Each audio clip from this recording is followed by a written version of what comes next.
So EA have released another award winner item into Ultimate Team, and it's been given to Angel Mena, who recently won the Player of the Year award for the Liga MX.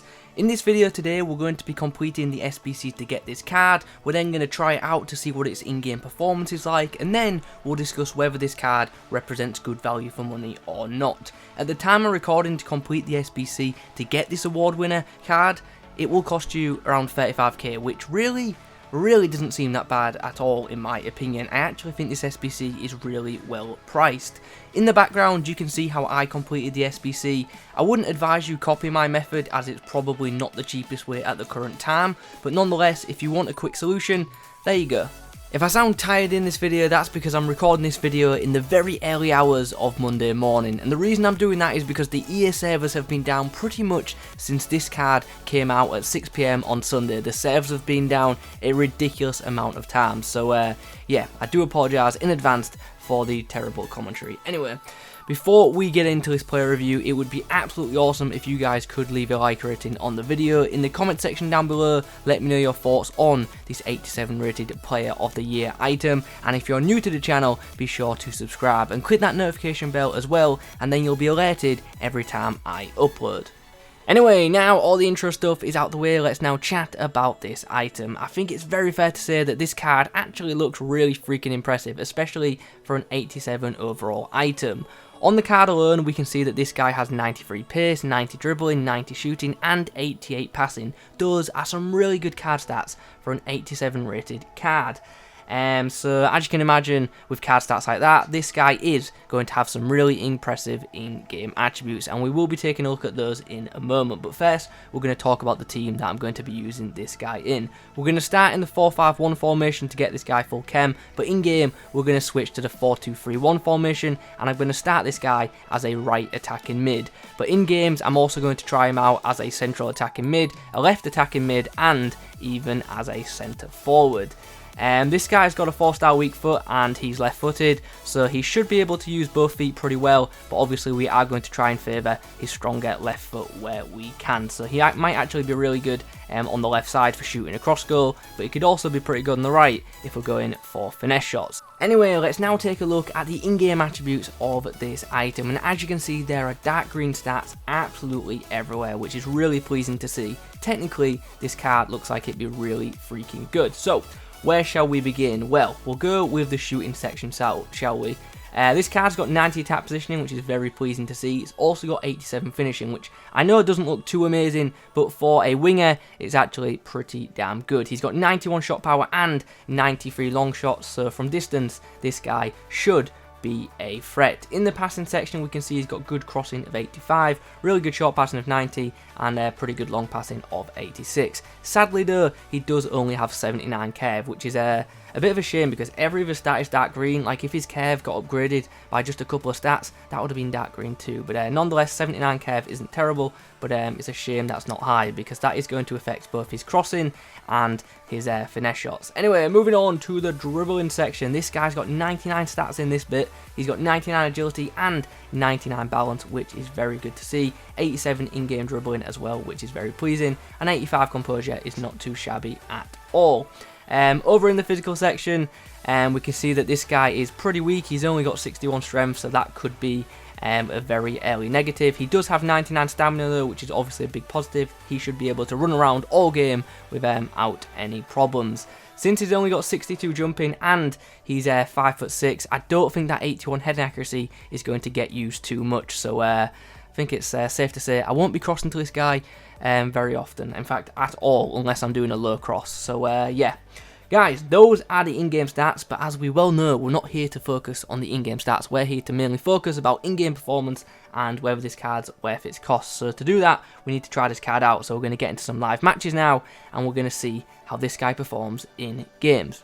So for game number one, we come up against a pretty standard La Liga side, to be honest. I don't know if everyone's realised that matchmaking is back online, but this is what we've come up against for game number one. Very standard team, as I said. So I am hopeful that I'm going to get the win in this game. So hopefully we can really show off what Angel Mena is all about in this match. Oh, Angel Mena with the steal there, gets the interception, and now he's down the wing, does well to hold off Lenglet, puts the ball into the box, and Thierry Henry really should score. You really should score on that occasion. Here he is on the ball, coming inside. I've got to say, he actually doesn't feel as agile as I hoped he would. I mean, he's alright on the ball and he's got good close control, but he really didn't feel as agile as 99 agility would suggest, so that's a bit disappointing. Come on, make a better run. He knows I'm going to pass to him. We've got the ball to him. Chance, can we square up an opportunity? We can, and Mena gets the goal. We get the equaliser just before half-time, and he actually showed some really good composure there before whipping the ball into the back of the net to make it 1-1. So for the second half of this game, we're going to be using this guy as a right forward. We're going to get him in some more advanced areas to see what he can do in them positions. Balak puts a good ball down the wing, and Angel Mena is going to be on the end of this. Can he score? He's going to be shoved off the ball by Lenglet, unfortunately. Doesn't have the strength to compete with the French centre-back. So we go short. We find Angel Mena, whose left foot whips it in to Lucas Torreira. Can he score from that angle? He tries to, but the keeper gets to it. Could do with a goal. A goal would be great right now. Chance for Mena to equalise. And he's bottled it. We might get one last chance to attack. One last chance to attack. Ball comes through to Ibra. Whips it into the back stick. Surely not Mena. It is. At the back stick, he gets the equaliser in the final minute of the game. Won't lie, was a bit worried he was going to try and header that, but instead, he's gone with the left foot. He's gone with the volley, and he has rocketed that into the back of the net. And somehow, we've got the equaliser. Great finish. Great left foot strike. Right into the roof of the net. Pick that one out.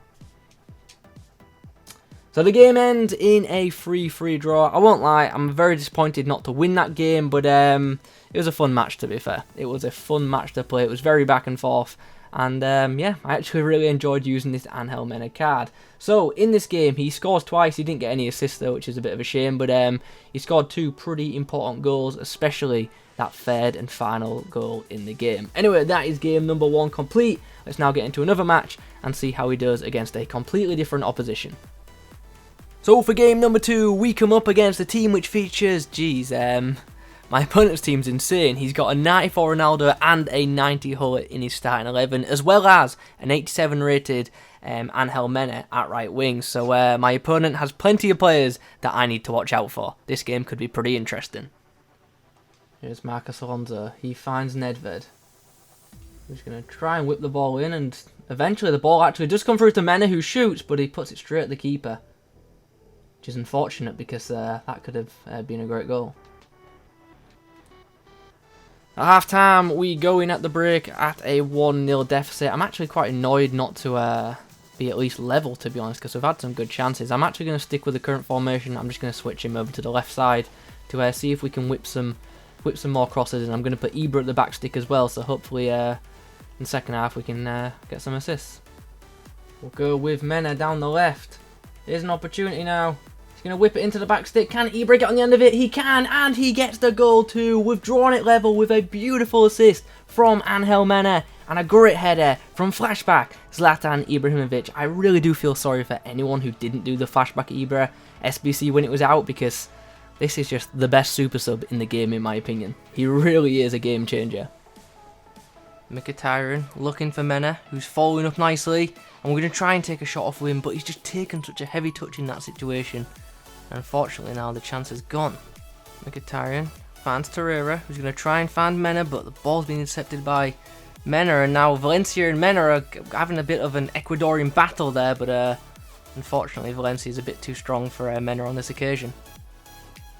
Here he is, what can he do? Oh, it's a penalty! He's been fouled in the 88th minute! Gonna go left. Oh, it's been saved! Oh! Henry flicks the ball up. One last chance. Whips it into the box. Still one last chance. Into the box. Header. Oh! How has he not scored that? That's a great cross. This will be our last chance from the corner. Going to try and whip the ball in, but it's been blocked. And unfortunately, I think that's going to be it. The game's going to end in a 2-2 draw, and it does. And unfortunately, we just couldn't get the win. I'm so annoyed I missed that penalty. I'm actually still annoyed that I missed that penalty, but that is obviously my fault and not this card's. Anyway, let's get over that awful spot kick and let's get in to the summary for this 87 rated Angel Mena. So, what are my thoughts? It's a fun card. It's definitely an enjoyable card to use, but I don't think it's an elite item. Now, in the live games, you saw me using this card as a right attacking mid, a left attacking mid, and a right forward. In the non-live games, I actually also tried him out in some central roles, and after using him in a bunch of different positions, I have to say his best role for me was at left attacking mid. I just got the most out of him when I used him in that position. In game, I found Mena to be quick. I've got no complaints regarding this guy's pace. He does have breakaway pace, and you'll have seen that in the previous clips. He's got the pace to beat defenders, but he definitely doesn't have the strength to beat them. This guy was very easily pushed off the ball by defenders, and it didn't even take strong ones to nudge him off the ball. This guy can and will be easily dispossessed if he gets into duels with opposition players. He's got good balance and rarely goes to ground, so sometimes if he is dispossessed, he will have the opportunity to win the ball back. In front of goal, I thought this card was good, but not great. He's got a really good power shot on him, but his general finishing isn't anything special. Now, don't get me wrong, it's not bad, but at this stage of the game, there are so many winger options who have brilliant finishing, and with Team of the Season coming up, we're going to get a lot more of them cards with elite finishing. Mena's passing was pretty good. He passes pretty well off of both feet. His short passing is good and his crossing is decent too. He actually whipped in some great crosses for me, especially off of that left foot. This guy's 3-star skill moves annoyed me a bit. I don't know about you guys, but I always prefer my wingers to at least have 4-star skills, and that way I can abuse the Berber spin quite easily. That might be just a personal thing though, so if you don't skill, then obviously that won't bother you too much. Dribbling wise, as you can imagine, this guy was decent. He's good with the ball at his feet and his close control, and general dribbling was good. But like I said earlier in the video, he wasn't as easy to maneuver as I expected. He didn't feel like he had the max rating of agility for me. Positionally, I found this guy to be pretty good. Good, but not great. You'll see in the clips that he was regularly making good runs in behind the defensive line, and that was great, but he does have medium work rates, so he doesn't push forward too much naturally. If you want this guy to stay up the field, I definitely advise you guys to use player instructions, otherwise this guy will come back and sit quite deep occasionally. Overall, this is a very solid little card, and I think it's really well priced as well. So with that in mind, do I advise everyone to go complete the SBC to get this card? No, I don't, and I'll tell you why. Team of the Season is just around the corner, and starting on Friday, we are going to see a lot of elite items coming into the game. Cards that are very similar to this one, some just as good, some even better. So even though this card is pretty cheap and it's definitely good value for money, unless you're a big fan of this player, his club or nation, I would actually probably give this SBC a miss and save your coins to see what Team of the Season has to offer. Because let's be honest, if this guy does get a Team Season card, and he probably will by the way, it's not going to cost much more than this SBC. I actually think it'll be probably around the same price. A tradable version of this card wouldn't cost too much, especially during Team of the Season when so many packs are being opened. So although the SBC is good value, like I said, I don't advise everyone to go and do this SBC unless you've got a bunch of spare coins and you're happy to put them into this untradeable item. Anyway guys, those are my thoughts on the 87 rated Angel Mena. Hope you've enjoyed this video, hope you found it useful. In the comments below, let me know your thoughts on this card. Are you going to do the SBC or are you going to save your coins? Subscribe to the channel if you're new. Thanks for watching, and as always, I'll catch you in the next one.